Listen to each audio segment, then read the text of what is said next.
in spirit, nutrition, your brother, your friend, your dietitian, back again for another installment. How I learned Spanish in less than 6 months. And now hopefully you can too. Let's get it popping. Ok, familia.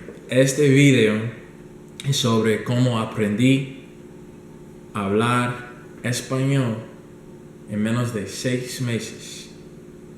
Voy a platicar sobre mis libros, mis viajes,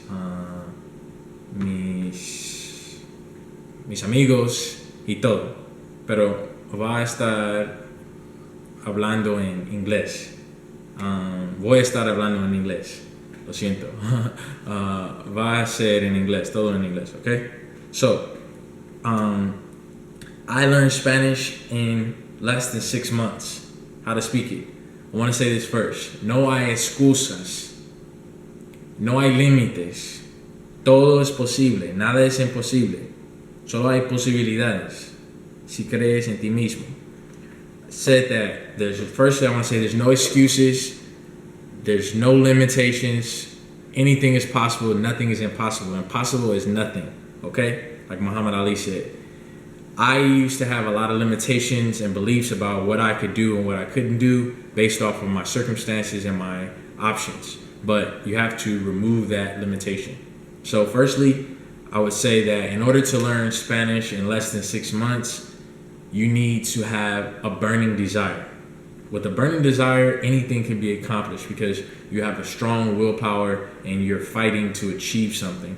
You're willing to sacrifice a couple hours of sleep, or you're willing to sacrifice spare time to achieve it. You're willing to go the extra mile. So the first thing you need is a burning desire. How do you cultivate a burning desire? The way I cultivated was, one, I always wanted to learn Spanish because I'm from Los Angeles and I have a lot of friends from Mexico, different places in Latin America. But also I developed a love for the cultura Afro-Latina or Afro-Latino. So I developed a culture, a love for the culture of Afro-Latinos. So from Colombia to Brazil to Puerto Rico to Cuba to Mexico to Guatemala with the Garifuna to Honduras. I just love Latin American culture from an Afro perspective because it was just interesting, like the slave revolts and people like Gaspar Yanga and creating the settlements when they came out to the Americas and the preservation of culture. So I just always loved it. So I kind of already had a cheat in terms of why I wanted to learn it. But something you could do is learn about Latin American culture, learn about how cool it is, learn about how many people actually speak the language. Millions, hundreds of millions of people speak the language as a first language, and millions more speak it as a second language, as a learned language. So that shows you the opportunity for touching different minds and hearts. My motivation always was to connect with the mind and the heart of the individual in no other way than their native language can. So there's millions of people in the world that you can't connect with because you don't speak the same language. But really, it's just two hearts speaking. When you speak a language, it's just two hearts connecting or two minds connecting, and I always wanted to connect with minds. So that was my motivation. I decided to learn how to speak Spanish definitely in the summer of 2013, and by the end of February 2014, I could speak Spanish. So towards the end of the summer, I took a course at the local community college, and I learned the basics. Very rudimentary Spanish, just level 1 Spanish. And I've taken Spanish in college, but I forgot most of it.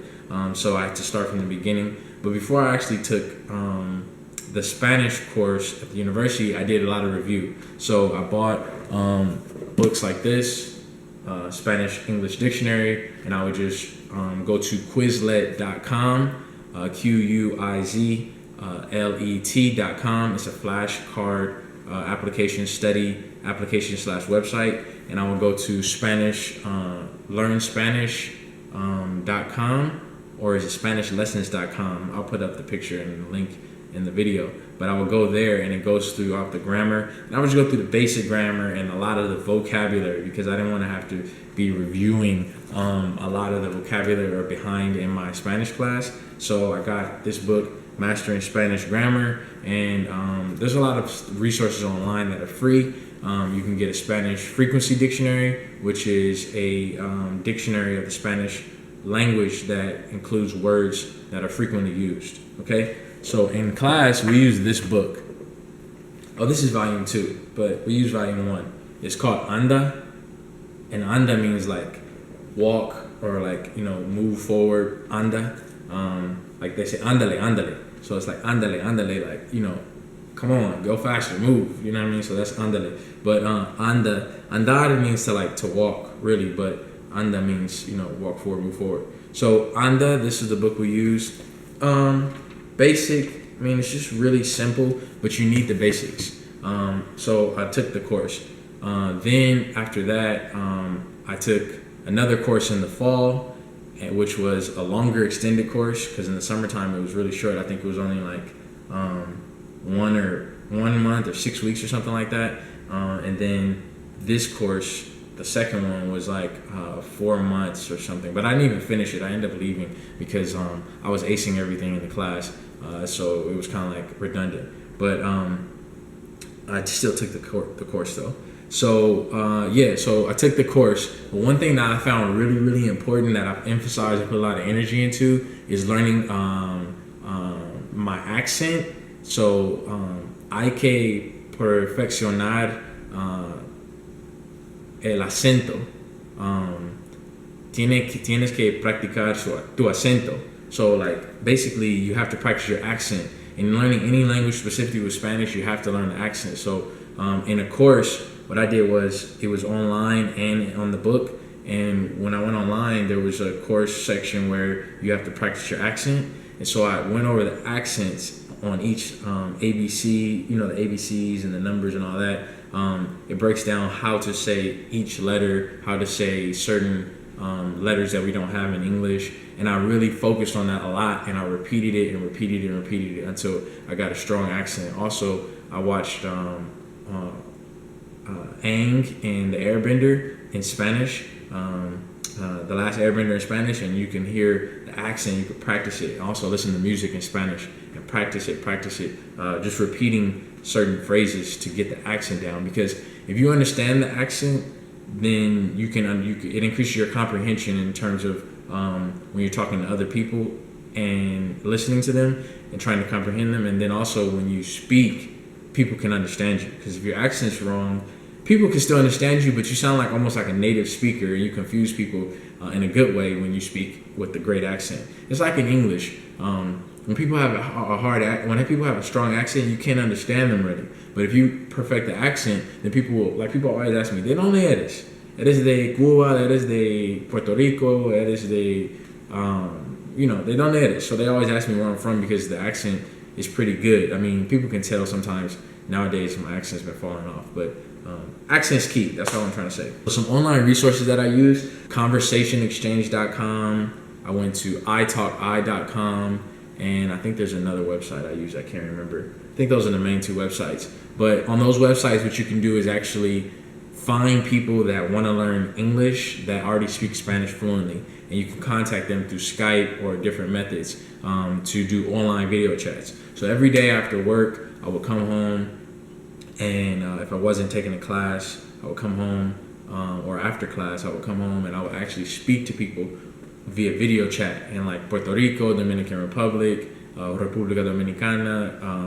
Where else were they from? They were from Venezuela. I chose a lot of countries that I was interested in because then I could hold conversations about the political climate or whatever was happening. But it really started off very rudimentarily, and it was good because they sounded silly in English and I sounded silly in Spanish, and we were both trying to learn. So it's not like you have to go out to the street and order food and you feel embarrassed. It's better because you can say, ¿Cómo es el clima? ¿Cuántos hijos tienes?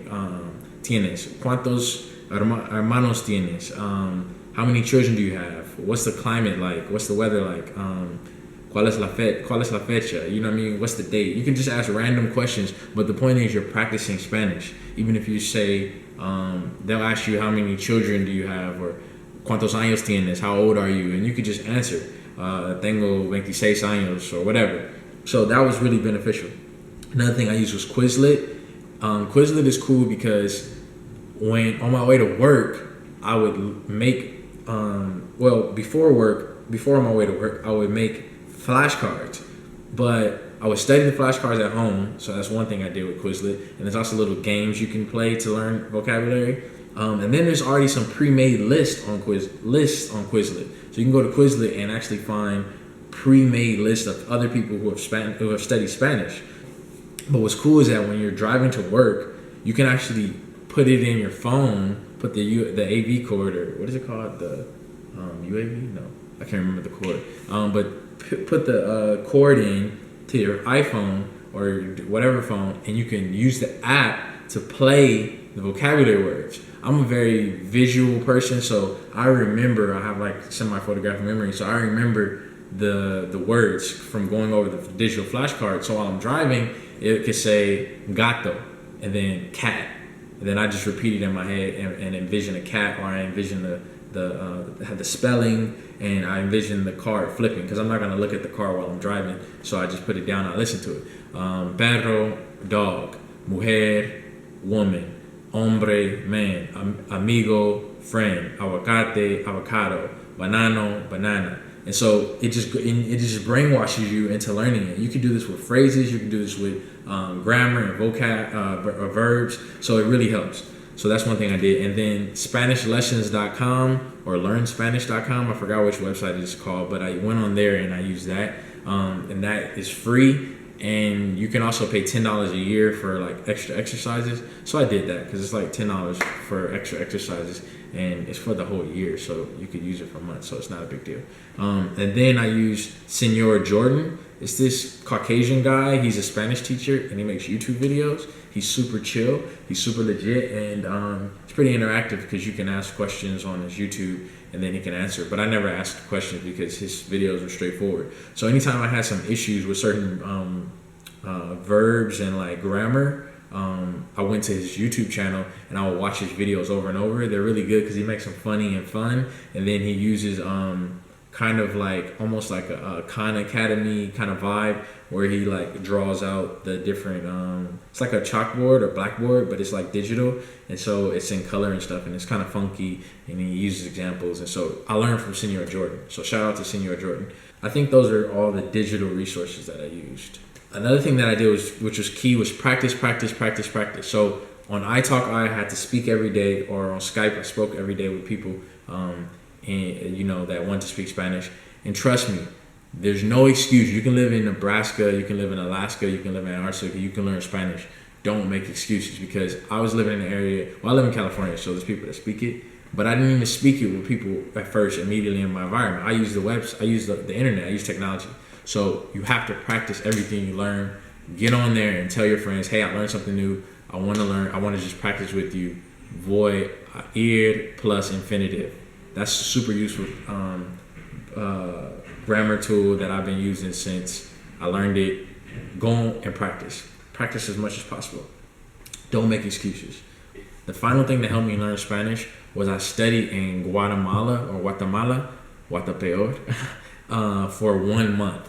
So I found a school, Miguel Angel Asturias, in Spanish to say it correctly, Miguel Angel Asturias, Escuela de Español. So Miguel Angel Asturias Language School is in Shela, Guatemala, or Quetzaltenango, Guatemala. Why did I choose Guatemala? Originally I wanted to go to Mexico, but Mexico is not as cheap as Guatemala, so I decided to go to Guatemala after reading all the different reviews of places that I could go. It was a cheaper ticket, cheaper cost of living, and the schools are cheaper. So I was on a budget, so I said, I want to go as cheaply as possible, so I'll go. I chose that school because they help you with connecting to volunteer programs. They provide 3 meals a day and a family to live in. So between those 3 things, you're pretty taken care of. There's nothing else that you need. But they also include excursions, or like mini they're just excursions and activities that you can do multiple times throughout the week. I think like 2 or 3 times throughout the week they have activities. Some are free, some you have to pay a little extra for. And you do 5 hours a day of one-on-one Spanish, which is legit. So for 3 meals a day, room and board, and for 5 hours a day of Spanish for 5 days a week, I only have to pay $600, which is crazy because that's a phenomenal number. Like that's $50 a month if you save up for a year. So people say, oh, I don't have the money. This guy has privilege and he has money to be able to go. That's bullshit. No excuses. Excuse my language, but that's mierda. That's, no excuses, because you can save $50 a month and you could do it in a year. I didn't save $50 a month because of the way I saved my money, but the point is that you could save $50 a month and in a year you'll have $600 to go. The ticket cost me, really the ticket could cost you like less than $300, but I bought it at the last minute and it cost me $600. So it only cost me $1,200 in total for the trip, but really it would have cost less than that. It would have cost like $900 or under $1,000 if I had budgeted it correctly. So why Guatemala? I had no real knowledge of Guatemala before I went. So what you have to do is kindle a affinity with the country by studying its national history. I watched documentaries about what's her name? Her first name, I can't remember her first name, but her last name is Minchu, and she basically was like she was a human rights activist for the indigenous people in Guatemala, and she has a documentary about her life. It's called like Cuando Montañas Hablan or something like that. It's like when the mountains speak or something like that. I found it on that's her name, Rigoberta Menchú. Look up Rigoberta Menchú. So I studied about Rigoberta Menchú. I studied about different books. I studied about the secret history, the CIA's classified account of operations in Guatemala. So I learned about the CIA's trying to do coups in Guatemala and their successful coup in Guatemala. Then I bought a book called The Paradox of Democracy in Latin America, and it has 10 country studies of division and resilience. And then I read about Guatemala in here. And then as well, I watched more documentaries, but I got this little guidebook, The Rough Guide to Guatemala, studied through that. And then I learned about the quiet genocide of Guatemala. Guatemala had like slavery. Guatemala had indentured servitude, and this was like in the 80s and 70s and 60s, like from what is it called, Chiquita Banana and all that. It was horrible, like the way that they were treated. So I learned a lot about the racism in Guatemala against the indigenous. I learned about the different native tongues. I learned a lot about Guatemala. So I increased my affinity for the culture in Guatemala, and so that made me want to learn more in the country. The last thing I did was finding an organization to volunteer at. I found one called Primeros Pasos, and that was actually in Shela, or just outside of Shela. But it's an early childhood development and maternal clinic, and it's just general. Primeros Pasos means first steps, so it's like the first 5 years, first 3 years. They want to make sure that the mother is healthy, and for prenatal care, and then postpartum, which is after she gives birth, and just teach about hygiene, dental hygiene, general hygiene, nutrition, all of that, breastfeeding. So, well, they breastfeed out there, so it's not an issue. But I found that organization. Why? Because it's key that you practice it. Some people go to the country, foreign country, and they live there for a year, for 6 months, for 10 years, and they don't learn how to speak the language. The best way to do it is to immerse yourself in the environment. I chose Shela as opposed to like more hip, Western kind of, well, Shela's hip, but more like touristy kind of places like Antigua, Guatemala is supposed to be like a beautiful city. It's more colonial and it's more kind of westernized, but there's more Caucasian people there and there's more Westerners there. I'm not trying to go to a place where they speak English. I'm trying to go and learn Spanish. Quise aprender español. Quiero aprender. Me gustaría aprender. Tengo ganas de aprender. I had a strong desire to learn Spanish, so I said, forget Antigua. I want to go to Shela. where they only speak Spanish. It's a very authentic city. There is some tourism. There's a little bit of Western people you'll see walking down the street, but most people speak Spanish there. You can't walk up to somebody and speak English and they'll understand you really. Some people will, but most of them will speak Spanish. So I interviewed some friends who's learned Spanish, and they told me that one of their benefits, one of the ways that they learned was speaking every day and working in the community. So I said, I need a volunteership opportunity where I can go into the campo, into the rural area, and speak and be surrounded by Spanish and be forced to speak it. So I went, found out Primeros Pasos, volunteered there, and I was able to work as a nutritionist since I'm a dietitian.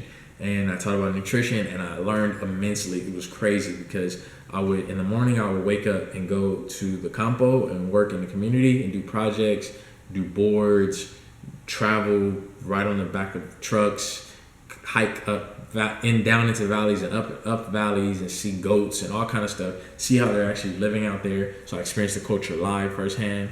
Also, I had to speak because when they saw me, they were like, oh, mira, un negro. Wow. Like, they're like, un moreno. Like, they were saying, like, dark skin, like, dark head, like a black guy, dark hue guy. They hadn't seen that before, the kids. So people ask me questions and I'll have to respond in Spanish. Or if I wanted to talk to people, I had to respond in Spanish. And my preceptor or my guide or my person that I had to travel with, she only spoke Spanish. So anytime I wanted to communicate with her, I had to speak in Spanish. And when she wanted to communicate with me, she spoke to me only in Spanish. So you quickly learn that way. These are the best ways to learn Spanish that I've learned, that I've experienced. The last thing is that I stayed away from gringos, and I didn't speak Spanish. I didn't hang out with people in Spanish, and I made sure to have people that spoke English, and I only hung out with people that spoke Spanish. So I would go to the movies with people that I met out there and watch movies in Spanish. Like I watched that Lego movie. I forgot what it was called.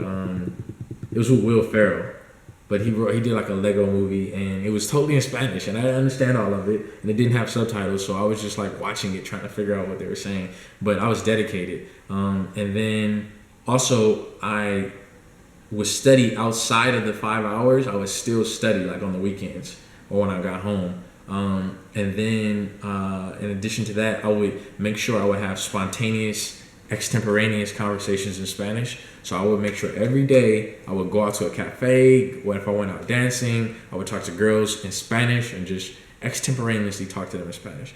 And it's cool too because you'll meet some people from different countries that don't even speak English. Like I met this fine sister from Germany. She looked like she had some Moorish blood in her, but like she didn't really speak English. She spoke Spanish better than she spoke English, and so we communicated in Spanish. And at the time, her Spanish was stronger than mine, so it was good because I was learning from her. So you'll even meet people that sometimes are traveling from different countries like Japan or different areas like Korea, and they don't even speak English, but they speak Spanish. And so you can speak to them in Spanish and learn from them. So I would do that because it was better, because it was like conversations weren't planned. I met people. I got cool things from it. That's how I learned in 6 months. And when I got back, I was able to hold conversations. And I was able to be fluent. I will say this though. Fluent is a spectrum. People always ask me, are you fluent? Like, do you speak Spanish fluently? And fluent is a spectrum. Like, when I was 5, I was fluent in English. When I was 25, I'm 26 now. When I was 25, I was fluent in English, but I was totally different from when I was 5. My vocabulary was more vast. I could talk about way more topics. I can explain complex ideas and complex concepts that I couldn't explain when I was 5 years old. But I was fluent when I was 5 years old. I could talk about spaceships. I could talk about food. I could talk about general things, but I didn't know about neurons and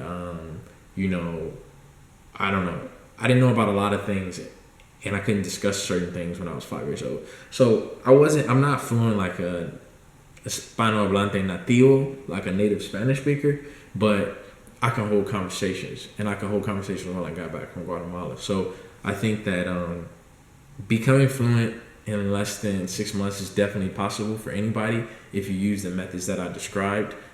I think actually you can learn any language in less than 3 months, but you have to be in the country. I was only in the country for 28 days. So that's why I learned. It took me 6 months, but really, it would really take me less than 6 months. I could learn. I think I could learn it in 3 months. If I was in Guatemala for the whole 3 months that I was learning it and practicing it, I would be 100% fluent. I think I was probably like 70, like 65, 70% fluent when I got back after that 1 month trip. So that's how I learned Spanish in less than 6 months. Some people say it was only in 1 month, but really I cheated and practiced for 5 months before I went and learned for the last month. So that's my Spanish journey. Tell me what you guys think. Your brother, your friend, your dietitian, back again for another installment. Peace and blessings.